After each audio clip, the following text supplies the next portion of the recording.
I love mowing. The key to it is a good mower and good mowing practice, and that includes the correct mowing height. The most common mistake made is mowing too low, often scalping the lawn to within an inch of its life, and all that does is causes enormous stress and is an open invitation for weeds to establish. How high or low you mow depends on your lawn type, the season, and environmental factors like sun and shade, rain and drought.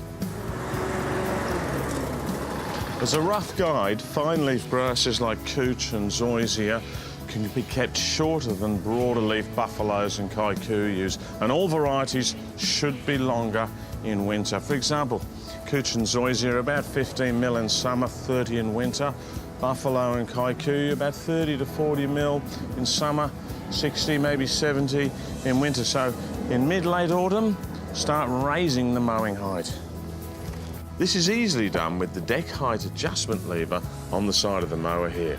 The longer leaf enables better photosynthesis and helps reduce weed germination.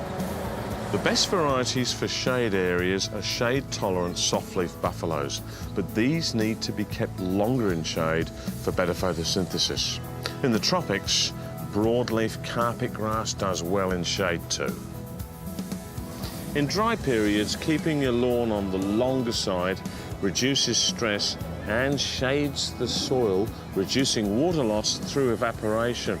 Keeping your mower in good working order just makes sense. Sharp blades, and before each mow, check the mowing height.